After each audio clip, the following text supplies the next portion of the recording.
Well, welcome to our Watch Dogs Legion review. In this review video, we obviously give a score out of 10 for each section that we review our games on. If you haven't seen any of our previous game review videos, we'll go through in a second what those, factors are that we think about and and tell you how we score things. This one's on Watch Dogs Legion, which obviously came out just a couple of weeks ago. It was one that we were both relatively excited about because of the setting, but we also had some concerns over. So I guess we wanted to. You finished the game, I haven't yet, and we wanted to give a review out now based on that, and whether the concerns that we had were met or beaten, or whether they fell into the traps that we thought they would. Spoiler alert, they did. I guess without further ado, what were your first thoughts? Before we do that, let's talk about the game review, stats that we go with. So we're doing scores out of 10. We'll use decimal points just to, so it's basically like a percentage, but we couldn't be bothered to use such high numbers. We like decimal points. So we'll score the graphics out of 10, the gameplay out of 10, the story out of 10, the world/atmosphere or general ambience out of 10, soundtrack, overall immersion. There's a wow factor, which it's one of those things you can never put your finger on it. There are things that you can't quite put into words or explain. And then the final one is sort of like whether it met expectations or exceeded expectations. So essentially, if something met expectations, it can only ever score 5 out of 10. So if you expect the game to be the best ever, and then it is the best ever, it's still only a 5 out of 10 on that stat, which is pretty harsh, we know. One of the reasons why we wanted to do that is because we want to make sure that, we don't ever go down that path of certain, publications that just give like 9s and 10s for AAA games regardless. So we want to be harsh markers so that when we give higher than, say, a 7 out of 10, it actually means something. So I'm going to let you give a preamble to the game, if you like, before we get straight into those scores. So tell me. Yeah, definitely. In general. Yeah, so I guess with Watch Dogs Legion, it's not directly like a sequel in that way to Watch Dogs 1 and 2. It sort of takes its way a little bit to the side and focuses less on an individual main character like Aiden Pierce or Marcus from the second game, and it's sort of I guess the way they obviously marketed it was the whole idea of the Legion, where you can recruit anybody off the streets, which is definitely, in terms of what the Watch Dogs series has been building towards, it's absolutely the logical sort of conclusion to that mechanic of being able to scan anyone on the street and see, their profession and their, what they're up to, like hobbies and whatnot. So definitely, like, it is the logical conclusion to the mechanics that have been built upon for the last 2 games. However, I think it still needs some refining in terms of classes and such that we get to see in the game. They're all very sort of one-track minded and niche. So, as an example, if you find somebody who's the spy class, there's pretty much only one way to play as the spy. You have your sort of stealth gadgets and your silenced pistol, and that's what you'll be using. You can't really do things that other classes do. You're sort of locked into the playstyle of the class you've picked, and it sort of throughout the game forces you to kind of play the different classes, even if maybe you don't enjoy some other ones. Like, for example, there's some classes that just completely feel like extras, like you can play as like a grandma or something. Kind of funny for like a trailer, not really that cool in actual gameplay. I don't really want to play an old woman who can't take cover or shoot guns. But I guess that's sort of the main mechanic of Watch Dogs Legion. I feel like we'll go into it a little bit more when we get down to gameplay, and we'll definitely talk about it on the story segment of this video. But I guess we'll start with probably one of the stronger sections of this video, which is the graphics. I think, as usual, Ubisoft budget definitely shines through on graphics, and I think it was pretty good. Definitely not. It doesn't really blow you away at all. I feel like it did the world justice. It did London. It made it look pretty nice and futuristic-y, but still kept the older buildings and whatnot. I don't know. What do you think? Do you think the graphics did London justice? You've definitely probably got quite a bit to say about that. Yeah. Yes and no. Both yes and no. I think the graphics were pretty beautiful. I'll happily give them an 8, like a flat 8 out of 10. I think. I'm happy with that. That's a pretty good score. And for context, I mean, I gave Red Dead 2 8.1 out of 10. So we're basically saying it's more or less on a par with Red Dead graphics, and Red Dead graphics were pretty fantastic. Did it look? I mean, okay. So in terms of feel, that's going to come up in obviously a later factor. But did it look like London? Yes, it did. Yeah, in a lot of ways it did. They sort of perfectly captured some of the areas that were a bit more sort of wealthy and yuppie-ish, if you like, toffee-ish. And then they had the with like Camden and Brixton with the sort of graffiti-laden walls and everything quite well. I really liked the look of it's obviously sort of semi-futuristic, almost like alternate reality style. I really liked the look of the sort of red double-decker buses. I thought. Sorry to interrupt you, but there's that just reminded me as well. A lot of the cars did look quite nice in that some of them looked futuristic, but some of them obviously were still the cars that we're used to, and I guess that kind of helps dull the fact that you're in like a future / alternate reality, because I feel like in a lot of things they just go over the top, and there's just every single car is like a futuristic, magical like sports car that can do everything. But in this game, only the like more futuristic tech cars can do like the auto drive, and then if you get into an older car, you have to do everything manually, which I think is pretty cool, and it's definitely an interesting little touch that sort of immersed me just that little bit more. Yeah, look, agreed, and we can talk about that obviously in immersion as well later on. But in terms of the look, it was good. I was talking about the buses, like they looked good, but when you look at it a bit closer, every single bus, regardless of where you were on the map, was the same bus number, like route number and destination.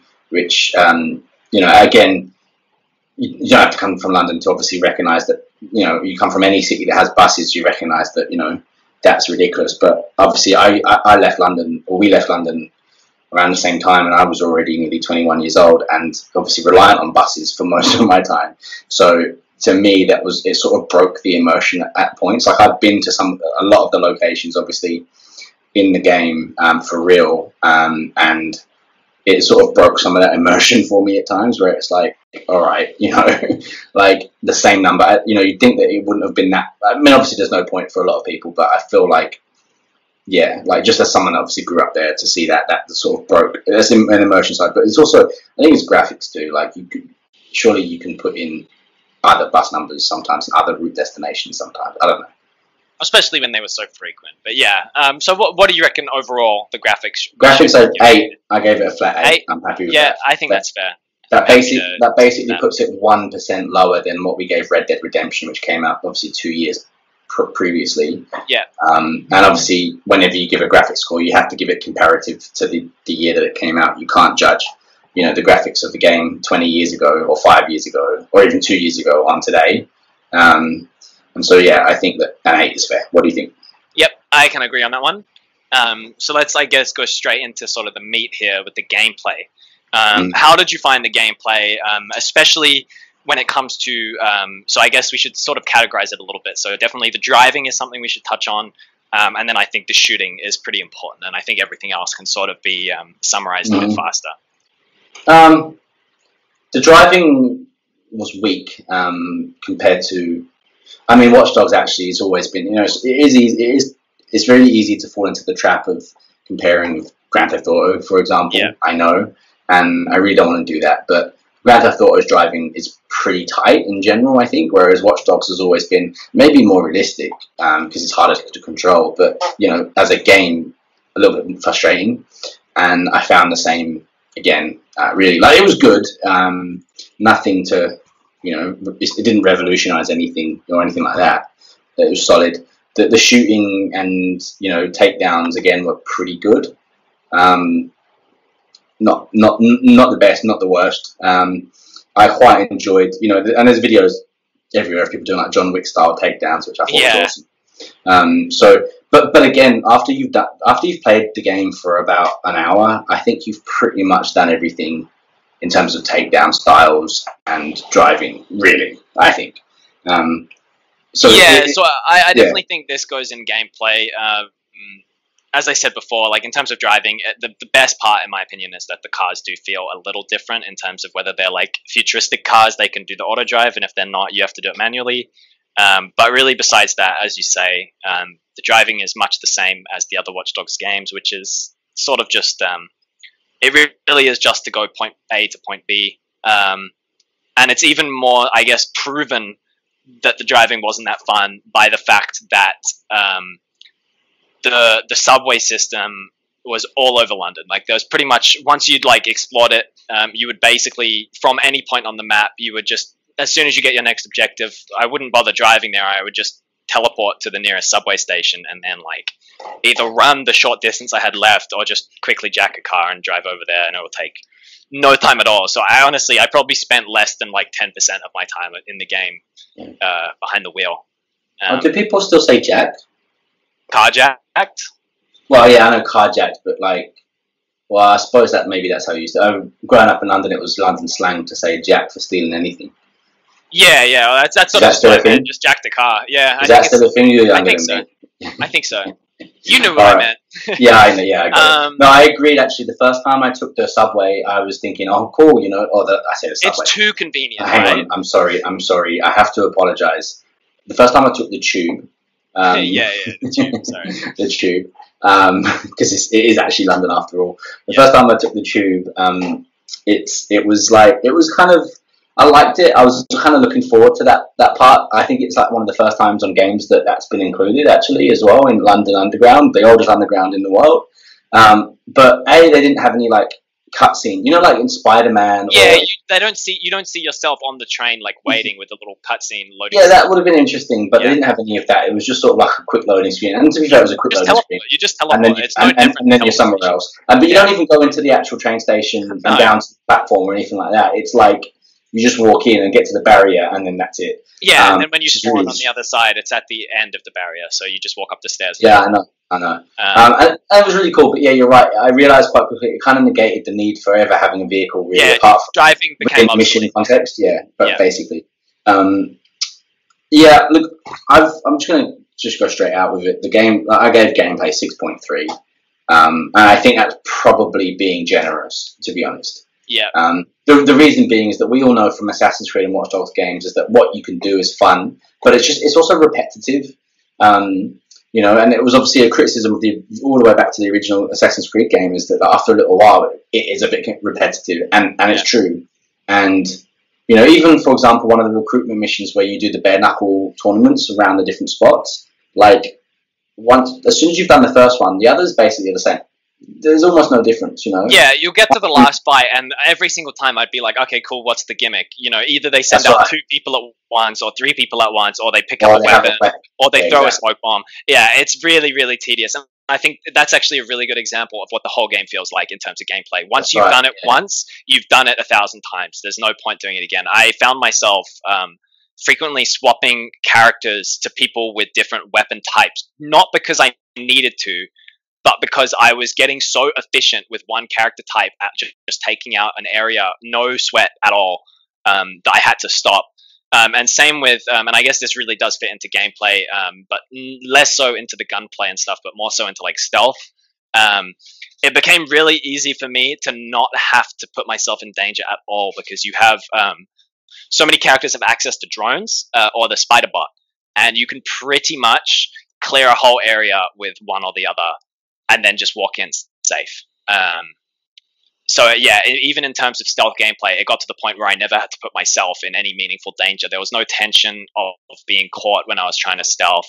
And it definitely, about halfway through the game, I just fully switched to whichever characters had the most interesting looking gun. So I had one that had like an AK-47, and I was like, cool, I'm just going to gun everyone down. All right, well then in that case, let me downgrade the score that I want to give it and see if you agree with me. And we've got to come up to an agreement as well. This is the Broken Century agreement. It's not mine and yours, it's one. Yep. Based on that, I think I'm going to have to downgrade it quite heavily to a 4. I definitely think that's... okay, let's be a little generous, because there is definitely a decent enemy variant. I don't really feel like 4.2. Okay, all right. Just an It's, arbitrary 4.2. addition, just All because right, they at all right. least gave us some variation. Like, there's no game out there at the moment that has this type of mechanic with picking the characters and recruiting anyone. So I'll give them a tiny benefit of the doubt, but definitely, I think the original 6.3, I think you said. I definitely, Yeah, I was. I mean, I can't be that generous for sure. well, because the reason being is that what they actually have, same like Assassin's Creed and the other Watch Dogs, is what. Okay, we'll ask this question at the very end of when we get to score. But I just want you to think about a question I'm going to ask you. A talking point is, how does this compare to the other two Watch Dogs as well? And then we did obviously do a video on this before, didn't we, about the first two, which one was better? And I think let's include this one as part of that conversation. But in terms of game, like in terms of what you can do, it is fun and the controls work and and the movement is there. It's just it's boring after a while, to be honest. All right, well, let's move quickly on to the story then. Let's see if it gets any better from the story. And I can reveal that, I haven't finished the game, but I can reveal that my personal score, at least, is that it doesn't get any better with the story. What do you think? I agree. I think this one has a lot less justifying to do. I think it comes down to a very, very important crux, I suppose. And the fact of the matter is, the reason why the story is not very good is because there is no driving protagonist. The story kind of just happens, and it doesn't really matter who you do what mission with, because it'll always happen to whoever you control, and it just doesn't really feel like the plot matters at all. In any good story, I feel like the plot should not be able to happen unless the protagonist is able to sort of drive the plot along, either by, making a mistake or having the villain be their enemy, or having a personal goal and a reason to go on a journey. In this case, no characters have any motivation, because no characters are actually characters. They're just they're just voiced NPCs. I think I find it really hard to even in cutscenes, for example, the best they can do, it's almost like a Lego game where there's very minimal dialogue, and when there is, it's more just like the character showing, oh, I'm angry about that. I get more character out of a Lego game when the Lego characters are angry than out of this one. Well, I have to say on that note as well, and this was one of our biggest fears that I think we both raised in our preview video about the lack of a main protagonist before the game came out. And it's something that the Watch Dogs series, and in fact the second half of the Assassin's Creed series, I think has struggled with massively. Lost how to create a main driving protagonist that someone drives a story on, that gets you invested, makes you want to see them succeed, gets you emotional, all the rest of it that a main character needs to do. And you do need that. And I think that the first Watch Dogs, whilst Aiden was seen as maybe not the fan favourite, I think in retrospect he was a bloody good main character, because at least there was a motivation. He's the best Watch Dogs protagonist so far. Right, I think we talked about this. I mean, Marcus was actually quite boring, and I'm sorry to anyone if we offended them, and it's not because of anything. It was just he was not an interesting character. Like, he was already a hacker, and there was we didn't know why. We didn't really know why he decided to join DedSec. He just did. Whereas at least with Aiden, it was he was doing it as with a partnership. There was a job that went south, and as a result, his niece was killed. And that then turned him into the vigilante, and that's why. And then he was pushing on to obviously try and find the person that was involved or did it. And then his old partner came back. You know what I mean? Like, it was actually a really good game after all. What I would say as well is that they had at least like Aiden, Marcus, DedSec, etc. They had their own custom faces, like their actual own faces, rather than sort of generic-ish ones, whereas the rest of them have been pretty generic style in this game, and it is immediately off-putting to not have, it's like, I guess the best way to put it is in like Mass Effect series as a comparison, you have male Shepard is like, custom face, or original face, or default face, is, it actually is quite good. They have it as a good-looking face with good graphics, and then the rest of the ones that you can customize and edit kind of look like. It kind of looks like in Watch Dogs Legions, you can only have the faces that kind of look like that. Yeah. As far as the story goes, I haven't gone as far into it as you have, but one thing I find is that it again doesn't establish deeper stories other than, whatever's going on, you want to stop. You are automatically these rebels, and you can't even question the motive of DedSec. Like DedSec are just good. There's no sort of grey area. It feels like so far, anyway. So by the end, there is a sort of betrayal, and I don't really need to name who it is, but just for the record, without spoilers, I mean, first of all, we're doing a game review, so there's going to be a spoiler alert already. It's sort of already a spoiler alert, but there is. And I haven't finished it, and I don't care about spoilers at this point. I'm happy for you to spoil it. Is it that Dalton guy? Does he come back from the supposed dead? No. It's actually so the only other named character besides Dalton is obviously the chick, and the chick is the traitor. And it's so obvious when the characters are like, oh, somebody's backdoored into the DedSec system. It's like, it must be someone from DedSec. I'm like, well, it can't be any of the people I've recruited because none of them are real people. They're all just NPCs. So there was only one option, and then it's supposed to be like a grand reveal when you like get into her hideout or whatever, and she's like, I'm Zero Day. It's like, okay, cool, I knew it, cool. Let's move on to the end of the story. And it also, just from the way it all sets up, that makes absolutely no sense. Like, yeah, I know. Like, why would she would then recruit more, just to then betray them again? And by the way, the people she recruited were obviously too much for her to handle because we do beat her in the end. So she clearly picked her targets really, really poorly if she planned to then beat us again. So no idea. All right. So in this case, I think this is the lowest I can ever give a story so far. So what do you want to give it? I want to give it a 2. A 2. Okay. I was going to be more generous again and give it a 4. Okay. But let's meet in the middle. Happily go for like a 3. Let's do it. 3. No, middle would be 3. Let's give it a 3. I think that's fair. I just think there's no like, it gets to a point about halfway through where you just don't feel like playing the story anymore. There's just nothing. Well, I'm not even halfway through, and I actually got to that point just against. Yeah, but there you go. So let's leave it at 3. If you expect this to be a really good review, it's not. I mean, we're gonna try and be honest and give it the good points where it needs to be, but we're also gonna be honest. All right, so moving quickly onto the world and the atmosphere. I think it scored a bit better for me. I was, 100%, this will be one of the better ones.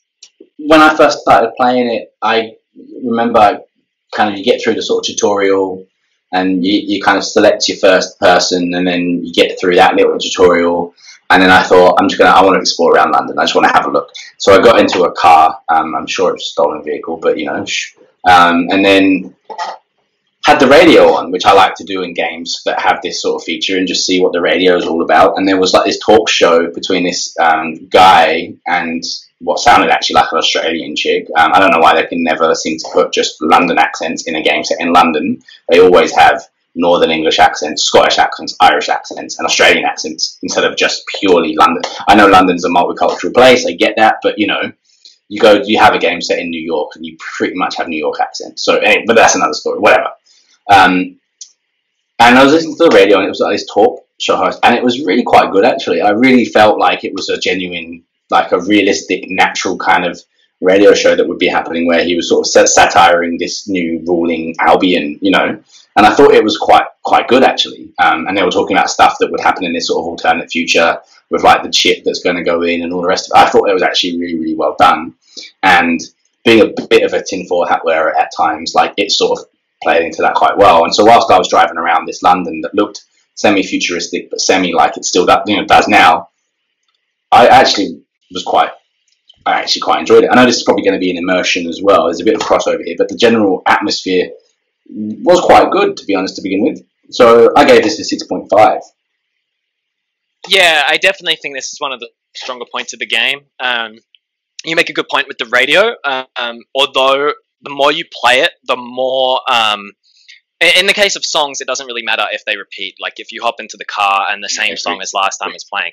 But when the talk shows, the same clip is played as if it's fresh when you hop into the car, definitely. That actually happened to me once, and I think I've only sunk about 4 or 5 hours into the game.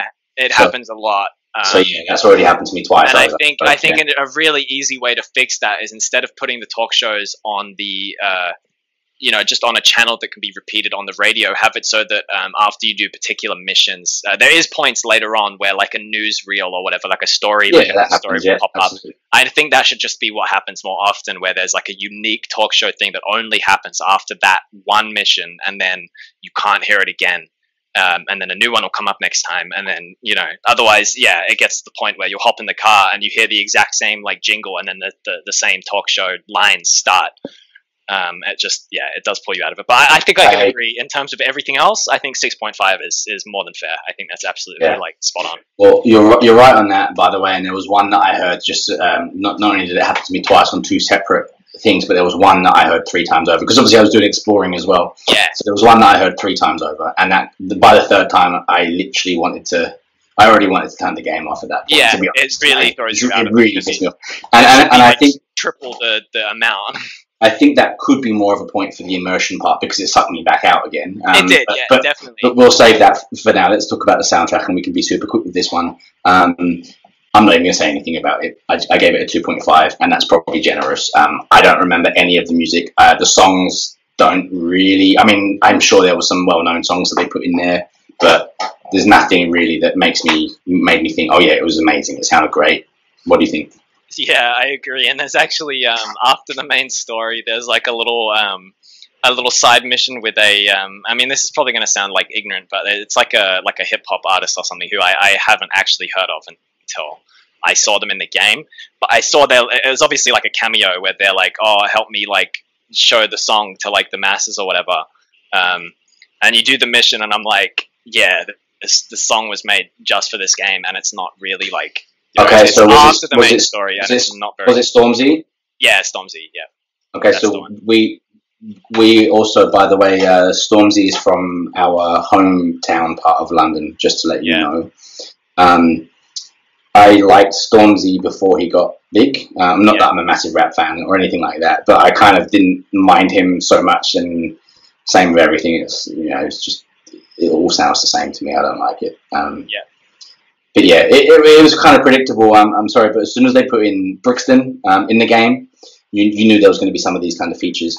I actually want to talk. This is probably an opportunity. I'll talk about it in the next section as well. But would you agree with 2.5, or do you think that's too generous? I think 2.5 is generous enough. I think that's what they can get. I don't remember any. Well, let's give them the 2.5, because I'm sure there are people. I'm sure soundtrack can sometimes be down to taste as well. So we'll give them the benefit of a 2.5 there. Again, but not going. In our case, we are often very biased towards cyberpunk-esque soundtracks, and we often, for example, some of the soundtracks in Mass Effect are some of our personal favorites of all time.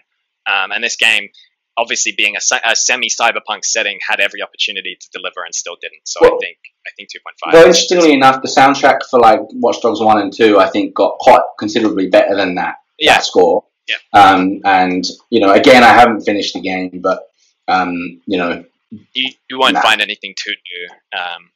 I almost yeah. So overall immersion.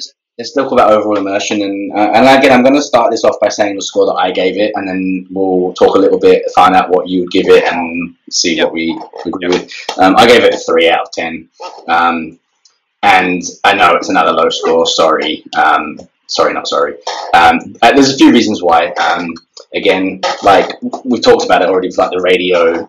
We've talked about it. I have to say my biggest point on this is, there's every game that's come out that's been set in London. Obviously, London is actually quite a big, spread out place. If you set a game again in New York City, for example, you could do say Manhattan Island, and so you've got Midtown and Hell's Kitchen and all the rest of it. Central Park, and it's quite easy to sort of say this is the map and this is what it's going to be.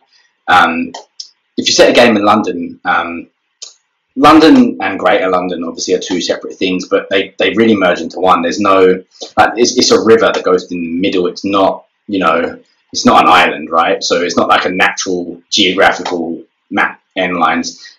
So you've got to sort of change the map so that, when you drive to a point, it just sort of curves back around again or whatever it is.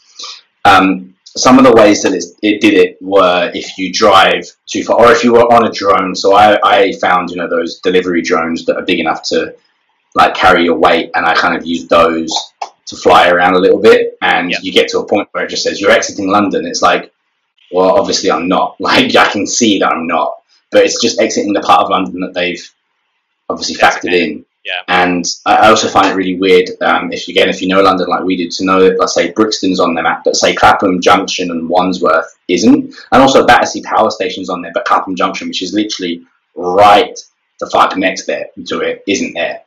And Camden's on there, but say Islington, and where that the Emirates Stadium, being an Arsenal fan, isn't on there, which is also right next to it, pretty much. You know, that's quite frustrating. And then Hyde Park's not there for like Oxford Street and Regent Street. And I guess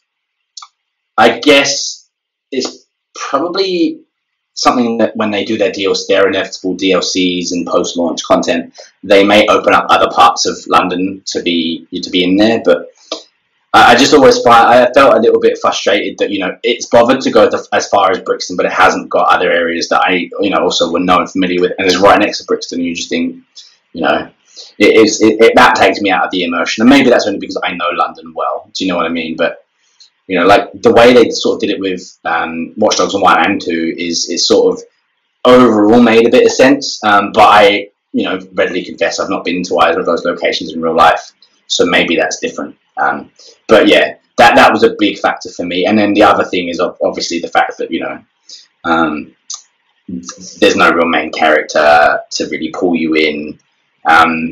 There's a few things that just don't really add up, or, you know, I think a 3 is probably the best I could possibly give it, because it's still London. They've still done a pretty good job of London and that, but it just, again, it's not quite. Yeah, I think in regards to immersion, it's especially helpful when you have a character that actually sort of like places you in the world. And I think in the case of Watch Dogs 1, despite obviously Aiden Pearce not being incredible, I think he sort of places you in the more like gritty, sort of like semi-futuristic world where, you know, not everybody is like living in the sort of utopia that it should be. And even, you know, as a really good example, I feel like Geralt in The Witcher really helps to sort of ground you in this like fantasy setting. But in this game, there's nobody to connect with and have as like your sort of base for how to react to things. Because again, I feel like a lot of people fall into the trap of thinking that you need a character that you can relate to on every single level, and that's not true. But you do need a character that you can have as sort of like your anchor into this world. Even if it's just a character you made for yourself, in the case of games where you actually get to customize your own character, you can sort of choose, you know, for example, Mass Effect, you can sort of choose how you want to go about the game and whether you want to be this grounded character or like a, you know, a paragon or whatever. But in this game, there is no choice. There is no character interaction on any level. Even the people you recruit, like sometimes they'll hop on the phone with you or whatever, like after a mission and be talking about what they're going to do for the next mission.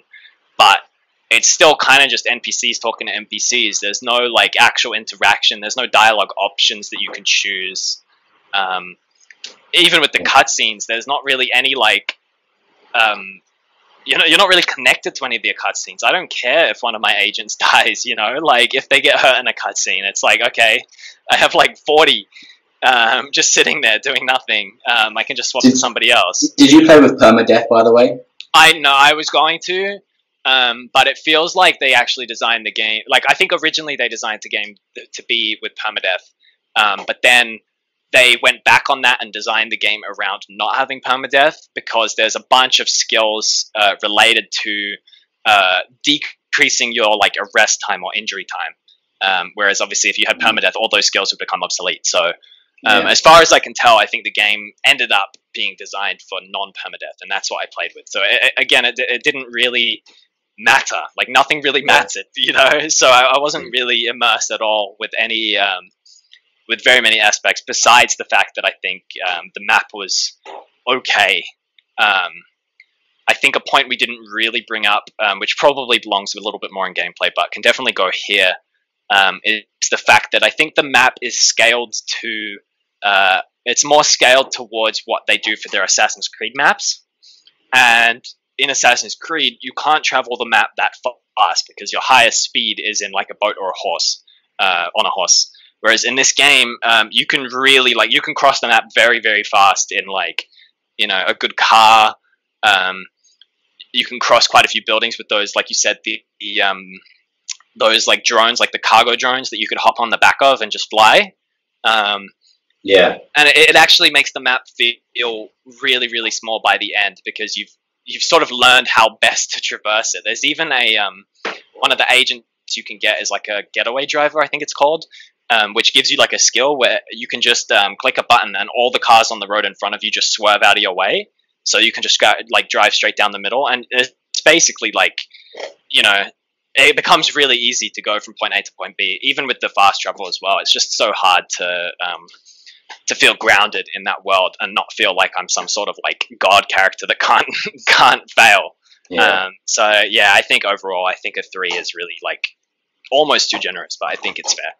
Okay, yeah. I think we agree on this one in general. I think that we've mentioned it in a couple of other points. The lack of a main character, yeah, exactly, pulls you out. And I think also, for me, as a former long-term resident of London, born and raised, the London map, whilst it's quite large, is actually still more defined by what they didn't feature for some reason than what they did. And again, as a former resident, especially, that sort of takes me out of the game. Whereas at least in, for example, Assassin's Creed Syndicate, which I think is basically the same game but in Assassin's Creed form, more or less.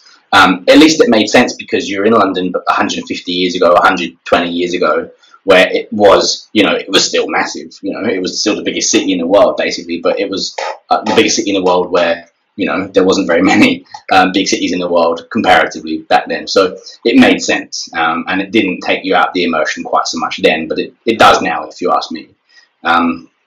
Well, let's move swiftly on to the next point. And again, if you're expecting it to get any better, maybe just temper those expectations, guys. The wow factor. This is the one that, we can't really put into words. It's that feeling it gives you. It's the way it kind of makes your jaw drop, or, just surprises you, or whatever it is. It's really hard to describe what this is based on. This is really just another pure feeling. I think when you feel it, when you're That's playing right, a game you really love, like The Witcher, or this is definitely the most biased one on the list. It is, but there are some that you just, from the moment you sort of open the box and smell the booklet and put the disc in and have the original startup script, the menu screen, and all the rest of it. Again, just to give you an example, Red Dead 2 I gave 7. It probably could have had more, but obviously, we all know that Rockstar are great and all the rest of it. Anyway, this one, I gave it a 1.3.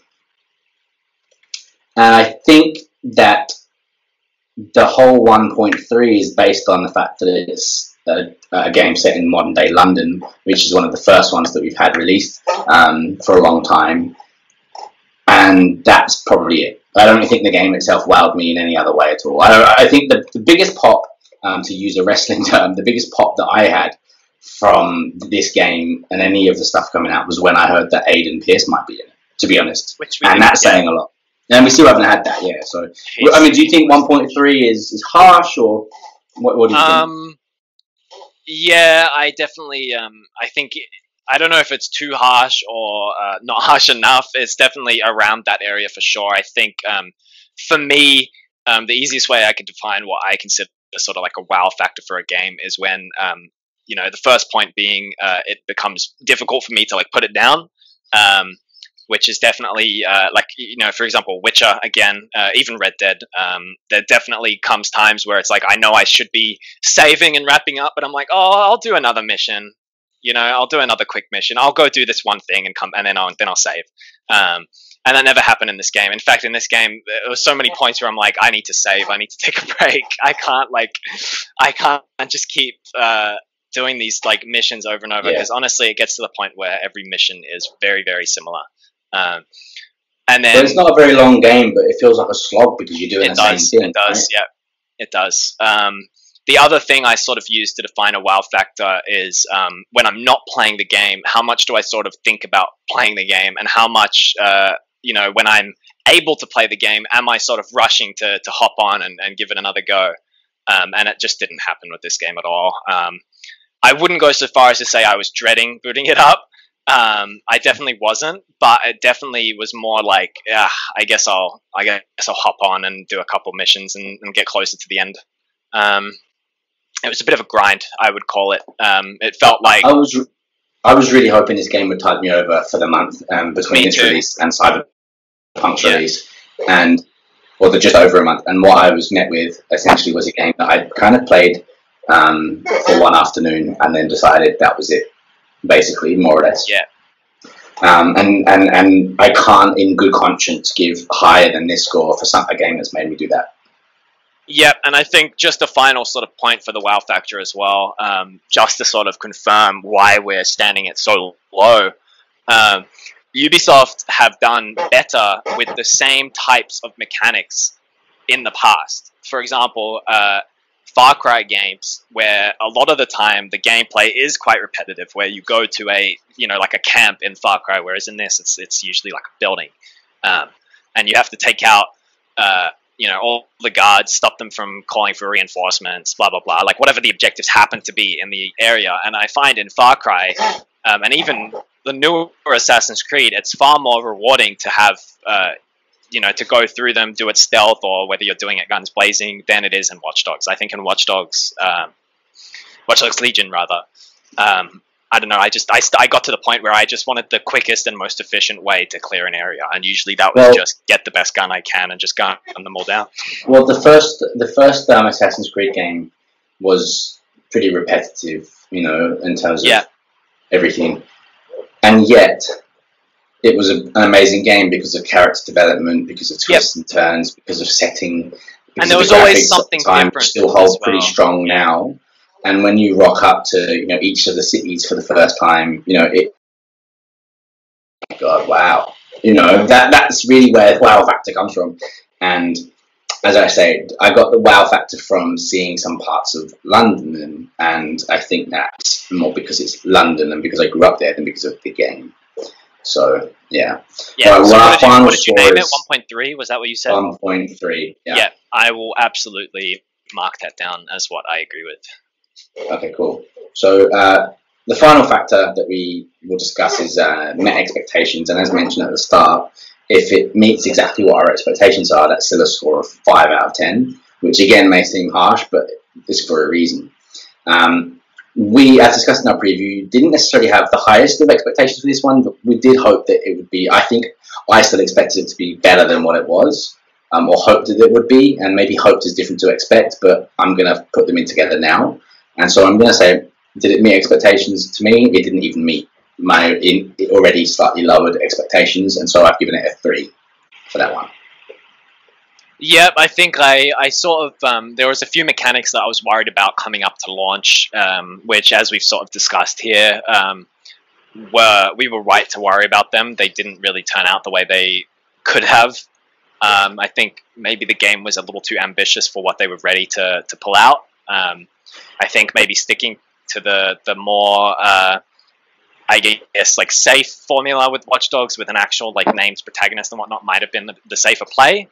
But definitely, I think I came into this with fairly low expectations compared to some other games recently, and I think even those low expectations were slightly, I don't know what the best word is, but it was slightly not met. It definitely went a bit below what I was even going for. So I think if you give it a 3, I think I'm probably about the same. Okay. All right. Well, then, so the overall score comes, and this is an average, and when I say average, it's whatever you want to call it, mean. Add them all up, divide it by the number, which is 8. So basically, the average score now, it comes to 3.94 or 3.9, basically, to round down to a 1 decimal point to make it simple. So 3.9 out of 10 probably makes it the lowest game that we've reviewed together so far on this channel, both on and off, our videos. We've obviously got a lot more reviews that we've got to come out, and probably there might be some that will join it close. But this is what we've given for this one, and we didn't want to give it such a low score. Let's make that clear. We don't want to. We don't want this. We've done enough videos on Assassin's Creed and Watch Dogs games to make it clear. If you haven't, or like if this is your first listen to us, I really encourage you to have a look at some of our previous videos where we discuss what we hope they do with the games, what we want from the games, and what we thought of previous games. We actually really enjoy these games, both of us, and have done, since the release of both franchise. Assassin's Creed back in 2006, 2007 with the first one, and Watch Dogs back in 2013, 2014. We've been into them from the start, and I've got to say that I hope better for this series. I think 3.9 though. I can't give it higher than that either. Without a proper main character to get you invested, without the full immersion, let's go straight into a conclusion. I think. Ultimately, I think this is a game that, like you say, maybe they tried a bit too much, but I think it feels like an incomplete game to me. It feels like a spin-off, and maybe they will turn it into one, given that it was Watch Dogs and Watch Dogs 2, but now it's Watch Dogs Legion, so it's not Watch Dogs 3. So this may, again, turn into a spin-off sort of game, a game that might not end up not being considered canon, or maybe considered canon, but, it's not really established when this happens in the timeline, if that makes sense. And so they may, in the future, try and distance a little bit from it, and I think it is felt like an incomplete game, and therefore shouldn't have been a full-price game, if you ask me.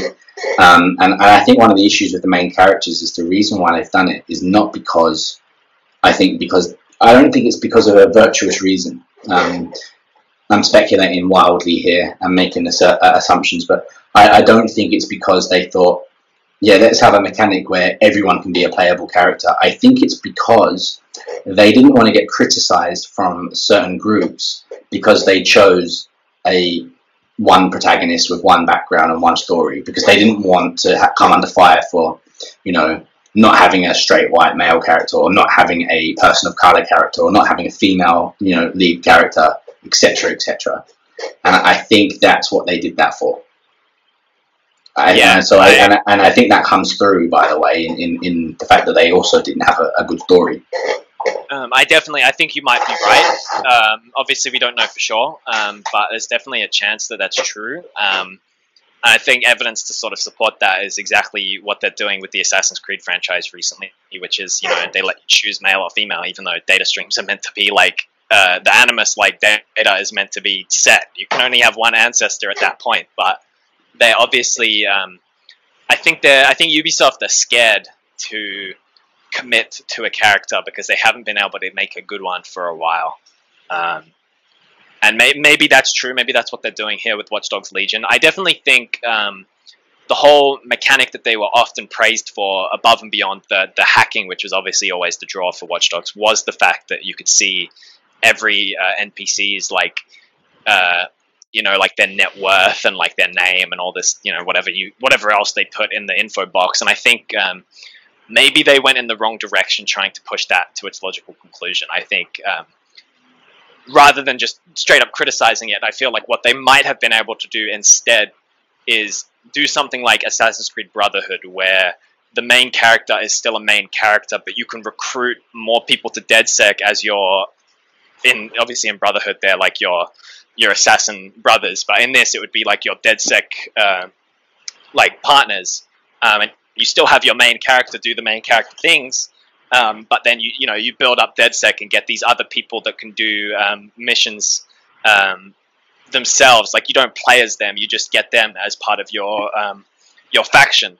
Maybe that's the way it should have gone, rather than no protagonist and have every character be somebody that you can play as. I think maybe maybe they went a little too far with that one.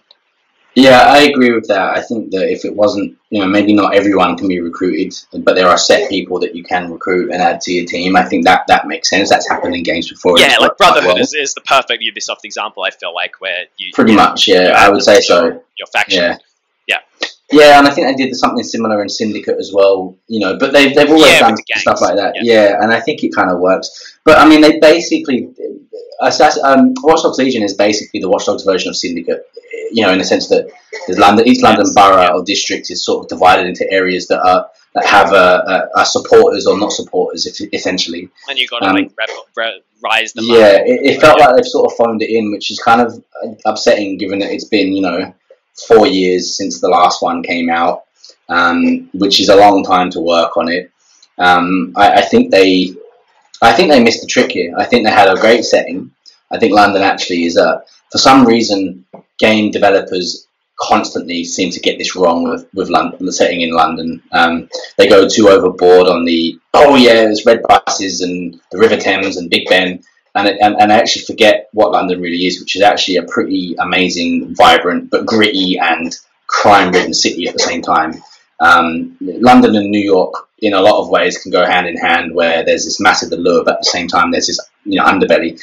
A lot of other cities, I'm sure, have it too, but you know what I mean. Is there's a bit of both there, and like a lot of wealth, but also a lot of poverty. And I think they missed a real beat with really delving into that a little bit further. If you ask me, and what's worse, I think, is even if they went, okay, imagine we're 7 years, since GTA 5 came out on the previous generation, or now the previous generation, which had this great intertwining story of three main protagonists. Why can't they do that if they wanted to? Why couldn't they at least, maybe they could have just introduced three main protagonists. You can still recruit others, but you can still tick off a couple of those boxes if that's what they were trying to do, Like, you can have, you have three different characters, there is three different stories, that are three different DevSec members that come together, and, you have some missions where, parts of one mission you control one, and then you can switch to the other for the next part. That would be great. There's a lot of things that they missed off, and it just feels like to me, it feels like a low-level game, in basically like a wolf in sheep's clothing, like a not a very good game in a AAA game's clothing, and it's actually not a AAA game. Yeah, I think they probably spent too much time and budget on getting the recruiting anyone mechanics to work, and honestly, and they didn't spend enough time. Yeah, and obviously it didn't work anyways. They put all their eggs in one basket, and obviously the eggs cracked. They didn't get, they didn't manage to sort of wow me with any other feature. So you would expect that mainstay feature to be what really wowed us, and it didn't. Yeah. I think in terms of story especially, they sort of segmented it into, almost like Assassin's Creed, they segmented it into sort of like, I don't know how many parts, but like each part has like a target at the end. So like that like crime syndicate lady is one of them. Obviously the bloke who runs Albion is one of them. And that could have been quite interesting if they really fleshed that out instead and had an actual protagonist follow that through. But obviously it didn't. It was more just